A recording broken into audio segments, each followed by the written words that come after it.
o ser humano como colaborador de Deus. Há um curto versículo da Bíblia que por vezes é chamado de tarefa cultural, Gênesis 1,28. Nele Deus abençoa os primeiros seres humanos e diz: sede fecundos, multiplicai-vos, enchei a terra e submetei-a, dominai sobre os peixes do mar, as aves do céu e todos os animais que rastejam sobre a terra. Quando consideramos a explosão populacional dos últimos tempos, temos de reconhecer que o homem de fato cresceu e se multiplicou. Sem dúvida, também dominamos a terra. O que não conseguimos fazer foi dominar sobre seus recursos sem depredá-los, sobre os peixes do mar, as aves do céu e todos os animais que rastejam sobre a terra. Estamos em pleno processo de acabar com os peixes dos mares e enfrentamos o perigo de tornar extintas muitas espécies de animais.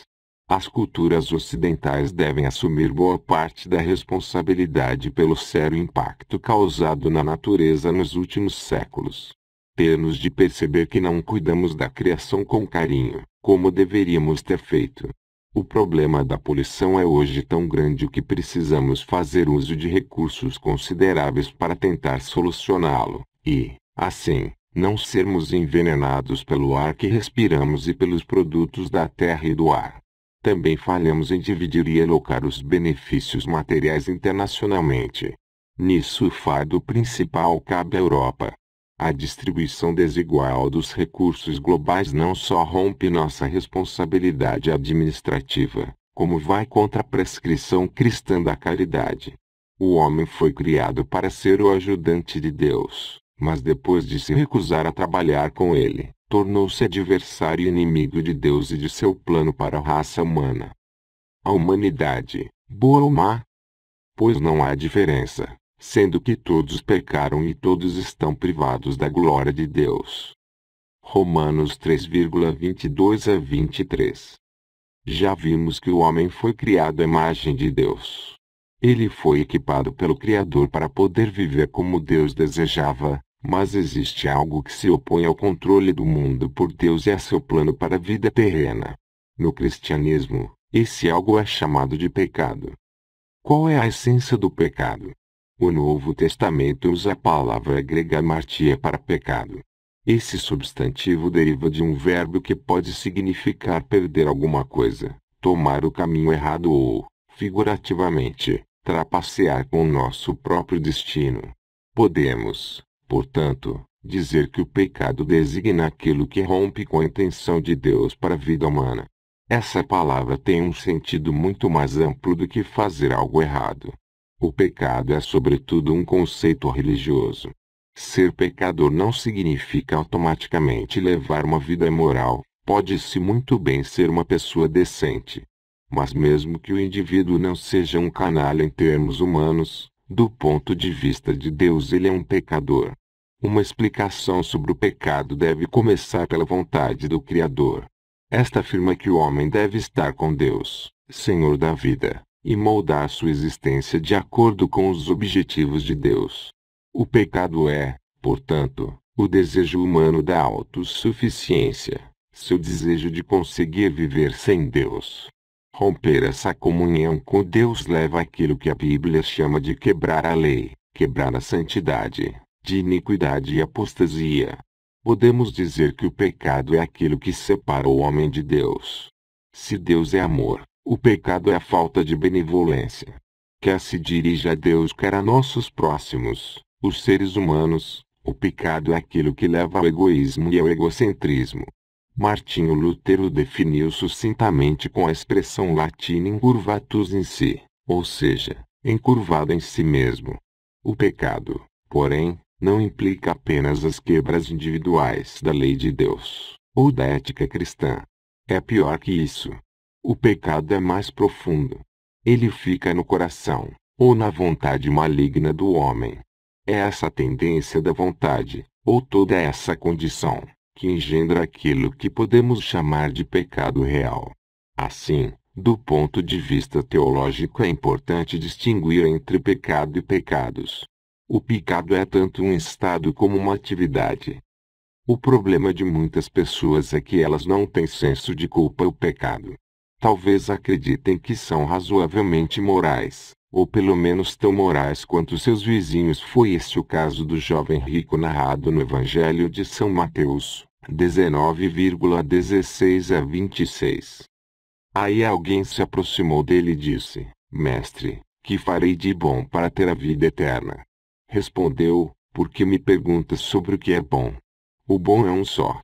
Mas se queres entrar para a vida, guarda os mandamentos. Ele perguntou-lhe: Quais?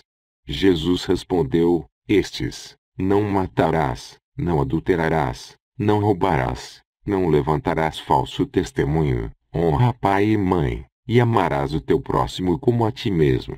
Disse-lhe então o moço: Tudo isso tenho guardado. Que me falta ainda?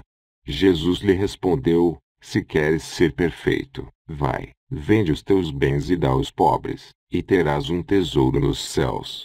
Depois, vem e segue-me. O moço, ouvindo essa palavra, saiu pesaroso, pois era possuidor de muitos bens. Então Jesus disse aos seus discípulos: Em verdade vos digo que um rico dificilmente entrará no reino dos céus. E vos digo ainda, é mais fácil um camelo entrar pelo buraco de uma agulha do que um rico entrar no reino de Deus.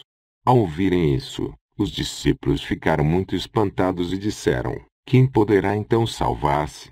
Jesus, fitando-os, disse: Ao homem isso é impossível, mas a Deus tudo é possível.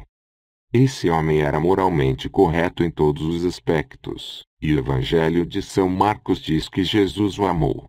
Mas havia algo que o impedia de ter uma relação plena e perfeita com Jesus, e portanto com Deus. Não era simplesmente o fato de ser muito rico, já que em Israel se considerava isso uma bênção de Deus, desde que a riqueza não tivesse sido acumulada com a exploração dos outros. A passagem não diz de que maneira o homem havia enriquecido, mas Jesus compara sua riqueza com a pobreza dos outros. O pecado desse homem rico é que ele era tão apegado à sua riqueza que na verdade quebrara o mandamento fundamental de amar a Deus e ao próximo. Pecado original. A expressão pecado original não se encontra na Bíblia, mas é usada pelos teólogos para descrever o pecado com que todo ser humano nasce. Ele significa que cada pessoa tem um desejo inato de romper com Deus. A tendência inata de pecar que existe em todas as pessoas é apenas um aspecto do pecado original. Não é somente o desejo de pecar que é passado de geração em geração. Igualmente importante é a ideia de que os resultados do pecado também são transmitidos. Todos sabemos que as ações das pessoas podem ter consequências para os outros. Isso se aplica ainda às decisões dos políticos e às descobertas dos cientistas. O indivíduo moderno não terá dificuldade de atinar com o termo pecado e a expressão pecado original. Nos últimos anos, assistimos a um acúmulo de armamentos que ameaça todas as formas de vida na Terra. Em poucas horas, o homem é capaz de destruir o mundo inteiro. Essa perspectiva catastrófica não é um mero exemplo do pecado, mas também ilustra que o pecado pode ser um problema coletivo. O problema do mal. A história da queda do homem, Gênesis 3, como a doutrina cristã do pecado original levantam a questão: de onde vem o mal? O primeiro capítulo da Bíblia termina com as palavras: Deus viu tudo o que tinha feito, e era muito bom. Gênesis 1,31. Porém, logo adiante lemos que Adão e Eva foram expulsos do paraíso, que a morte fez sua aparição, que a mulher deu à luz com dor, que Caim assassinou seu irmão e que o mal aumentou pelo mundo afora. Chega até o ponto em que Deus lamenta a criação, Gênesis 6,5 a 8. Ao mesmo tempo, afirmamos que Deus é todo-poderoso. Como se explica isso? Como Deus pode ser todo-poderoso e infinitamente bom, quando há tanto sofrimento no mundo? Denominamos esse conflito de problema do mal. O problema do mal sempre preocupou a humanidade. Ele absorve vários autores bíblicos, como Jó e o Eclesiastes. Teólogos e pensadores já o debateram através de toda a história da Igreja. Para muitas pessoas, esse problema é tão forte que se transforma na própria questão de saber se é possível acreditar em Deus ou não. O dilema pode ser resumido deste modo: se Deus é todo-poderoso, ele não pode ser bom, e se ele é bom, então não pode ser todo-poderoso. Tal problema pode parecer insolúvel. Mas o que queremos dizer com todo-poderoso? Se todo-poderoso significa que Deus é a causa de tudo, tanto a queda do homem do estado de graça como a doutrina cristã de expiação perdem o sentido. Contudo, a Bíblia não proclama nenhuma doutrina desse tipo. Do início ao fim, ela fala de uma força no universo que se opõe a Deus. A Bíblia afirma que o mal existe de fato no mundo e que a humanidade tem o mal dentro de si. O homem já causou guerras, inimizades e sofrimentos na terra. A Bíblia fala de uma força que se opõe a Deus. Foi o homem que construiu os campos de concentração. Foi o homem que usou bombas de napalm e bombas de gás em várias guerras. A história da criação fala metaforicamente da serpente. Fala das forças sobre-humanas do mal, de Satã que, segundo a lenda, tinha sido mais bela de todos os anjos, Lúcifer, portador da luz, mas foi expulso para as regiões infernais por se opor à vontade de Deus. Fala também de um poder pessoal de oposição a Deus, o diabo. Então será que Deus não é todo-poderoso, afinal? Embora todos experimentemos o mal como parte da existência humana, o cristianismo sustenta que o mal um dia será vencido. Tampouco é verdade, como muitos acreditam, que Deus se mostra mais todo-poderoso no Antigo Testamento do que no Novo e depois. Bem ao contrário, o mal, seja considerado uma força pessoal ou impessoal, está presente desde o início. Até mesmo a serpente existia antes da queda. O cristianismo, porém, prega a esperança de novos céus e uma nova terra quando Deus será tudo em tudo. Em certo sentido, podemos dizer que o aspecto todo-poderoso de Deus, com referência a seu poder sem igual, é algo que será revelado no futuro. Mesmo assim, para muitas pessoas o problema do mal é o motivo principal para negar o cristianismo. É bem fácil dizer que algum dia o mal será derrotado. Mas onde estava Deus em Auschwitz? Onde estava ele em Hiroshima? Jesus fez a mesma pergunta quando estava na cruz: meu Deus, por que me abandonaste? Deus como Salvador, pois Deus amou tanto o mundo, que entregou seu Filho único, para que todo o que nele crê não pereça, mas tenha vida eterna. João 3,16 O homem de Nazaré. Eu sou a luz do mundo. Quem me segue não andará nas trevas, mas terá a luz da vida. João 8,12. Quem foi Jesus? Talvez ninguém tenha exercido tanta influência na história mundial como Jesus de Nazaré. A questão de saber quem foi Jesus vem intrigando a cultura ocidental por 2000 anos. Foi ele um visionário religioso? Ou um homem pio que queria ensinar a seus companheiros como viver? Pode ele ser comparado com os muitos judeus seus contemporâneos que estavam se apresentando como o prometido Messias? Ou é ele o Filho de Deus e o Salvador da humanidade? Podemos abordar tais questões lendo as narrativas bíblicas sobre Jesus e estudando a época em que ele viveu. Mas as respostas que encontraremos serão baseadas na fé. É a fé na ressurreição do Filho de Deus que constitui a pedra fundamental do cristianismo. Contudo, há poucos historiadores modernos que discordam da afirmação de que Jesus de fato existiu. Histórias que foram escritas nos 2 primeiros séculos após a morte de Jesus, como as do historiador judeu Flávio Josefo, e dos historiadores romanos Tácito e Suetônio, contêm breves comentários sobre ele. Jesus não é um personagem de ficção. Jesus de Nazaré, c. Cesar C30 DC. Jesus nasceu antes da morte de Herodes, o Grande, provavelmente no ano romano de 749. Quando nosso calendário atual foi introduzido, acreditava-se que Jesus tinha nascido em 754. Temos aí, portanto, uma discrepância cronológica de pelo menos 5 anos. Jesus era um judeu, e na época de sua juventude o reino judaico estava sob o controle direto de um oficial do Império Romano. Jesus se tornou um profeta itinerante, baseando suas ideias nas escrituras judaicas. Mas logo ficou claro que ele estava formulando uma doutrina independente, pois com frequência dizia coisas como: vós aprendestes o que foi dito a vossos antepassados.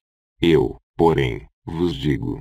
No ano 29 ou 30 de nosso calendário, Jesus foi acusado de blasfêmia por um tribunal religioso judaico. Um alto funcionário romano, Pôncio Pilatos, atendeu ao apelo dos anciãos judeus e sentenciou Jesus à morte, executando-o por crucificação. Pilatos o sentenciou por ter se rebelado contra o Estado romano. O Jesus da história. Em razão de uma série de discrepâncias entre os evangelhos, é quase impossível pintar um retrato biográfico detalhado de Jesus. Os evangelhos nos mostram como a igreja cristã compreende Jesus. Os evangelhos estão permeados com a crença de que Jesus é o Messias prometido pelo Antigo Testamento. O objetivo dos evangelhos não era a veracidade histórica, e sim a proclamação de uma mensagem. O que importa na maneira como eles falam sobre Jesus não é que ele morreu na cruz, mas porque ele morreu. E fundamental manter a distinção entre os evangelhos e a ciência histórica.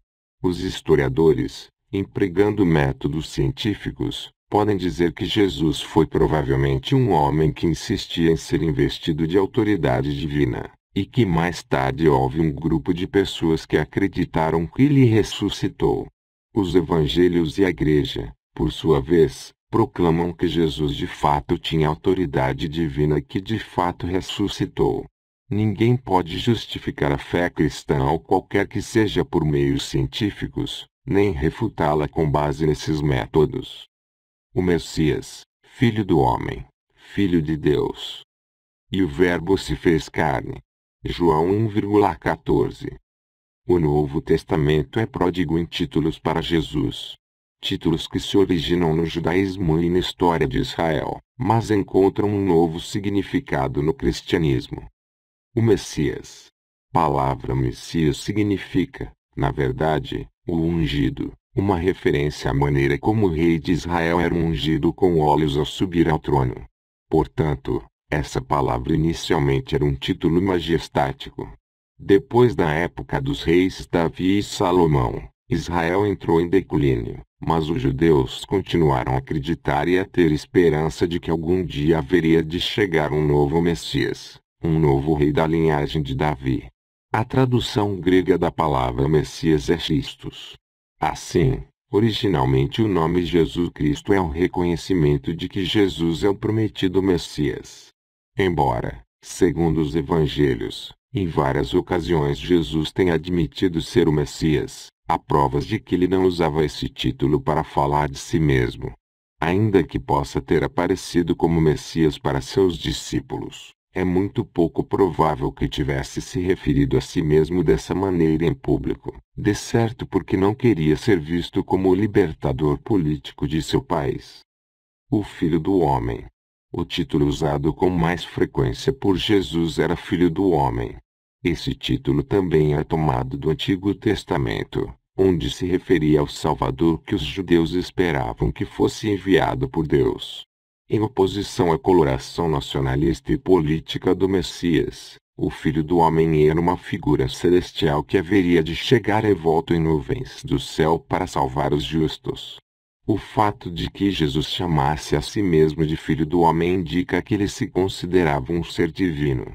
Segundo os evangelhos, Jesus relacionava a ideia de Filho do Homem com as profecias de Isaías sobre o servo sofredor, que ao assumir o sofrimento para si, haveria de restaurar o relacionamento deteriorado entre Javé e seu povo. O Filho de Deus. Em diversos trechos do Novo Testamento Jesus é chamado de Filho de Deus. A maneira exata como Jesus considerava esse relacionamento filial é um tópico muito discutido. Mas, de certo, tudo indica que Jesus acreditava ter uma associação especial com Deus. Seu uso da palavra hebraica Abba, o Pai, não tem paralelo nos círculos judaicos na época de Jesus. Jesus se refere a si mesmo como Filho, ou Filho de Deus, em particular no Evangelho de São João. É bem claro que aqui esse nome tenciona conotar a unidade entre Jesus e Deus. Numa passagem Jesus se expressa deste modo: eu e o Pai somos um. João 10,30. A ideia é que Jesus foi enviado ao mundo para revelar Deus aos homens. Quem me vê, vê o Pai. João 14,9. A pregação de Jesus e a ética cristã. Agora mesmo e ainda não segundo o mais antigo dos evangelhos, o de Marcos, Jesus aparece como um pregador que traz esta mensagem: cumpriu-se o tempo e o reino de Deus está próximo. Arrependei-vos e crede no Evangelho. Marcos 1,15. Assim, a expressão reino de Deus deve ser considerada uma esperança de um futuro reino da salvação. O reino de Deus começaria no final dos tempos, quando o Messias chegasse. Alguns interpretavam como um reino político terreno, tendo como centro Jerusalém e o povo de Israel. Outros o viam mais como um reino do além, com vida eterna para os redimidos, o que viria depois de uma catástrofe global em que todos os poderes iníquos seriam vencidos. Contudo, não havia uma linha divisória nítida entre os dois modos de pensar. Com frequência, ambos se encontram no mesmo grupo. A afirmação "o reino de Deus está próximo" não era original na época de Jesus. Antes dele, João Batista e vários outros como ele já haviam pregado a mesma mensagem: este mundo está caminhando para a destruição, e Deus assumirá o poder como rei. A ideia radicalmente nova nas prédicas de Jesus é que a vinda do reino de Deus estava ligada à pessoa dele. Jesus não apenas diz que o reino de Deus virá no futuro imediato, embora diga isso também, mas várias ocasiões ele menciona que o reino de Deus já chegou. Essa dicotomia na proclamação que faz Jesus do reino de Deus está ligada à maneira como Jesus via a si mesmo. Era ele quem haveria de revelar e implementar o reino de Deus. Por meio de suas prédicas e de suas curas, o reino de Deus já passara a existir. A nova era, a era messiânica, já começara. Ao mesmo tempo, muitas das palavras de Jesus deixam claro que o reino de Deus é algo que pertence ao futuro. O sucesso final da vitória de Deus sobre o mal virá quando o Filho do Homem chegar vindo sobre as nuvens do céu com poder e grande glória. Mateus 24,30. A polaridade entre agora mesmo e ainda não sempre caracterizou o cristianismo e os ensinamentos cristãos. E os caracteriza até os dias de hoje. Jesus como mestre. Jesus era chamado Rabi, mestre ou professor, e muitas pessoas do mundo inteiro, cristãs e não cristãs, se impressionaram com ele como pregador. Seus ensinamentos podem ser divididos em 4 categorias diferentes. Alguns estão sob a forma de pequenas máximas.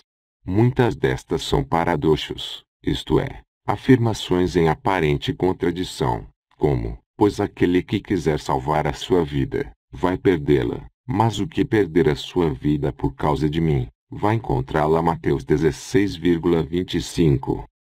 Uma parte importante dos ensinamentos de Jesus eram suas muitas conversas com os discípulos, com homens instruídos ou com outras pessoas que ele encontrava. Já vimos o exemplo da conversa de Jesus com o jovem rico. Veja Mateus 19,16 a 26. Um terceiro método de instrução eram os frequentes discursos ou sermões feitos por Jesus a seus discípulos ou a grupos mais numerosos. Um dos sermões mais longos e mais significativos foi o que Jesus fez a seus discípulos pouco antes de ser preso em Jerusalém. O tema desse sermão foi: afinal, antes que o Filho do Homem apareça no dia do juízo final. Veja Mateus 24:25. O que mais caracterizava os ensinamentos de Jesus era o uso das parábolas. Estas geralmente estão inseridas em conversas ou pregações mais longas. Uma parábola é uma comparação ou imagem que serve para exemplificar uma verdade mais profunda. As parábolas de Jesus podem ser muito curtas, e com frequência tomam de empréstimo imagens da natureza. Veja, por exemplo, A parábola do semeador, em Mateus 13,3 a 9 e 13,18 a 23. Mas também podem ser longas histórias que desenvolvem temas tirados da vida diária. Veja a parábola do filho pródigo, Lucas 15,11 a 32, e a dos trabalhadores da vinha, Mateus 20,1 a 16. O Sermão da Montanha. As diversas parábolas relativas ao reino de Deus deixam claro que Jesus não o considerava sob uma luz política, diferentemente de muitos judeus da época. Ele estava expressando algo totalmente distinto do que era normal em sua época. E por isso que, quando foi interrogado por Pilatos, ele respondeu que seu reino não era deste mundo. Isso não quer dizer que ele dava as costas ao mundo, e sim que ele vem de Deus e, portanto, não é deste mundo. A expressão que traduzimos por reino de Deus significa na verdade domínio de Deus. Em outras palavras, o reino de Deus é onde Deus é o Senhor, e ali o mal deve ceder. O sentido disso na prática foi revelado por Jesus em seu Sermão da Montanha, que descreve a nova vida no reino de Deus. São características do Sermão da Montanha suas rigorosas exigências éticas e a insistência básica na caridade. Em oposição a todos os mandamentos e todas as interdições tão típicos do judaísmo daquela época, Jesus insistia num amor incondicional a Deus e ao próximo. Isso não significa que ele rescindiu os velhos mandamentos. Bem ao contrário, ele os enfatizou e ampliou sua validade. Por exemplo, não é suficiente amar o próximo. Você deve amar até mesmo seu inimigo. Como a linguagem é tão precisa e as exigências tão absolutas, o Sermão da Montanha já foi interpretado de várias maneiras diferentes. Um de seus aspectos mais debatidos é a exortação de Jesus para pagar o mal com o bem.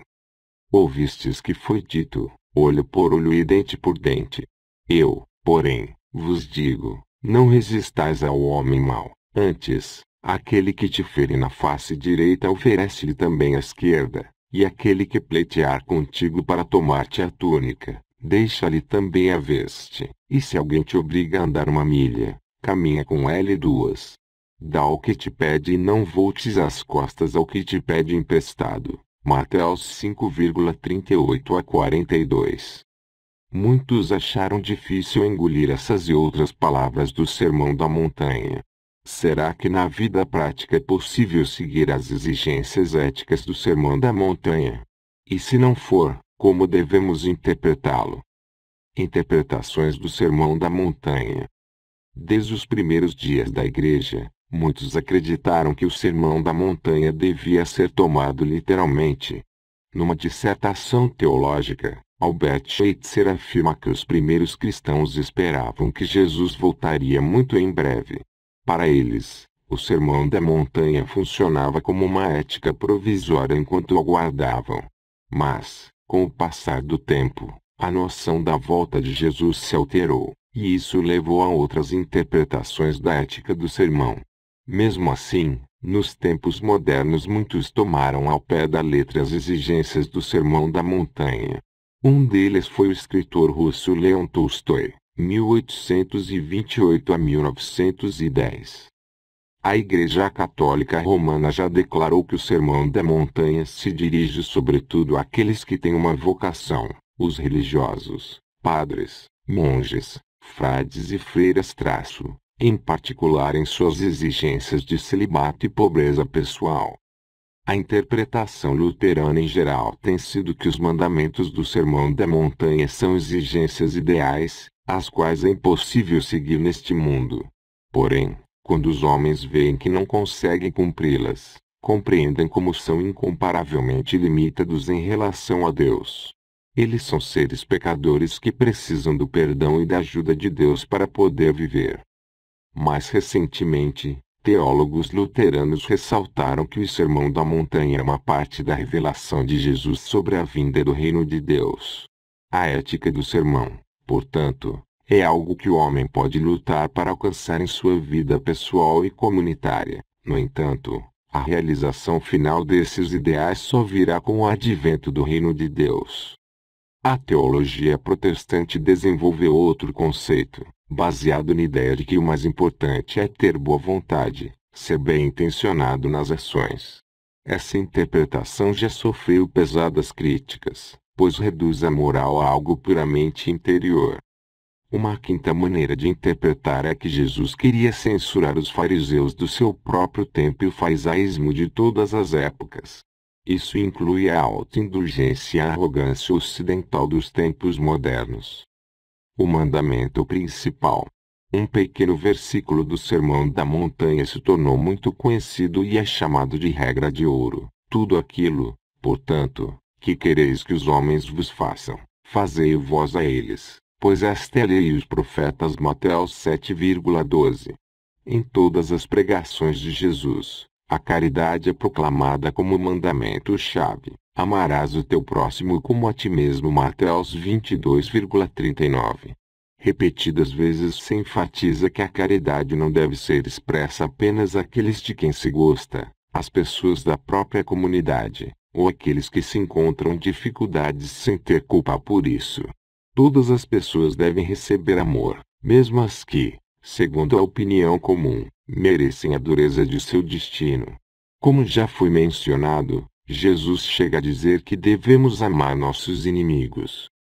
É importante ressaltar que amor, no sentido em que Jesus empregava a palavra, não era principalmente um sentimento ou uma emoção. Isso está sublinhado em várias passagens dos ensinamentos de Jesus, talvez da melhor forma na parábola do bom samaritano. A exortação à caridade deve levar à ação. Desse mandamento brota uma série de outros valores: fidelidade, compaixão, justiça, veracidade e honestidade. Mas todos esses são meros ideais abstratos se não os aplicarmos às situações reais em que nos encontramos. Tal como fiz para vós. Jesus não apenas proclamou o Evangelho do Reino de Deus, ele o pôs em prática. Demonstrou o que queria dizer com caridade em situações reais. Tais ações incluíam curar os doentes. Os milagres da cura não foram simplesmente uma expressão da compaixão de Jesus, mas uma prova de que o poder do reino de Deus estava ativo. Foi em parte por causa de seu amor incondicional ao próximo que Jesus entrou em conflito com os escribas e os fariseus. Atacaram-no por comer juntamente com coletores de impostos e pecadores, por expulsar demônios e em especial por distribuir o perdão dos pecados. Que direito tinha ele de fazer isso? Perguntavam. Jesus defendeu suas ações numa série de parábolas que criticam diretamente o tipo de religiosidade representada pelos escribas e fariseus. Estes acreditavam que a questão era entrar num relacionamento correto com Deus mediante os esforços da própria pessoa. Aqueles que mantinham a lei eram o verdadeiro povo de Deus, ao passo que os que a infringiam mereciam o castigo de Deus. Assim, misturar-se aos coletores de impostos e aos pecadores era ignorar as exigências de pureza e de uma vida moral. E o cumprimento dos muitos mandamentos e das muitas regras acerca da pureza constituía um pré-requisito para a vinda do reino de Deus. Todo tipo de religiosidade autocentrada foi descartada por Jesus. O homem não pode tornar a si mesmo merecedor da redenção divina. O amor de Deus oferece perdão e comunhão, sem questionar se o homem de fato os merece. Uma história do Novo Testamento que comprova como o próprio Jesus praticava esse amor sem reservas é a do lava-pés. Ao se encontrar com seus discípulos durante a última ceia, Jesus se ajoelhou e lavou-lhes os pés. Foi um gesto inaudito, pois os servos é que costumavam fazer tarefas como essa, e Jesus era o amo e senhor de seus discípulos. Essa história confirma que o reino de Deus não é um mero presente de Deus ao homem, mas uma tarefa que o homem é chamado a realizar. Jesus não viu como seu dever simplesmente dar aos homens uma imagem melhor de Deus, ele quis atraí-los para uma comunhão com Deus. O amor de Deus exige que o homem imite esse amor. As epístolas de São João também enfatizam a correlação entre o amor de Deus pelo homem e o amor dos homens um pelo outro, o amor fraterno. Quanto a nós, amemos, porque ele nos amou primeiro. Se alguém disser, amo a Deus, mas odeia o seu irmão, é um mentiroso, pois quem não ama a seu irmão, a quem vê, a Deus, a quem não vê, não poderá amar. É este o mandamento que dele recebemos, aquele que ama a Deus. Ame também o seu irmão. Primeira Epístola de São João 4,19 a 21. A doutrina da Igreja sobre Jesus. E ordenou-nos que proclamássemos ao povo e dessemos testemunho de que ele é o juiz dos vivos e dos mortos. Atos 10,42. As prédicas de Jesus e a proclamação cristã de Jesus. Os primeiros cristãos não continuaram as pregações de Jesus, mas começaram a proclamar o próprio Jesus. Isso é evidente nas epístolas que Paulo escreve para as primeiras igrejas cristãs, apenas 20 ou 30 anos depois da morte de Jesus. Jesus tinha proclamado o Evangelho, a Boa Nova, do Reino de Deus. Portanto, a Boa Nova do que Jesus proclama é que o Reino de Deus está próximo. Tanto nos Atos dos Apóstolos como nas cartas do Novo Testamento, Evangelho permanece uma palavra-chave. Porém, nessas alturas, ela assumiu um novo significado. Agora a Boa Nova é o Cristo ressuscitado. O Evangelho é a própria experiência de Cristo, a saber, que Deus enviou o seu Filho por amor ao ser humano. O que se destaca é Jesus como Salvador e o que isso representa para o homem. Essa mudança de ênfase não implica nenhuma quebra nos ensinamentos de Jesus nem em sua visão de si mesmo e de seu papel. Como já vimos, Jesus também via seus ensinamentos como inseparáveis de sua própria pessoa. De acordo com o Evangelho de São João, ele falou de si mesmo nesta parábola. Em verdade, vos digo, se o grão de trigo que cai na terra não morrer, permanecerá só, mas se morrer, produzirá muito fruto. João 12,24. Nos mais antigos ensinamentos cristãos, Jesus é o Deus vivo que conquistou a morte e que em breve irá voltar para julgar os vivos e os mortos. Os seguidores de Cristo não viviam apenas com a lembrança do Cristo terreno, ou o homem de Nazaré, viviam sabendo que estavam em comunhão com ele. O ponto crucial é crer em Jesus como Senhor e Salvador, porque, se confessares com tua boca que Jesus é Senhor e creres em teu coração que Deus o ressuscitou dentre os mortos, serás salvo. Romanos 10,9.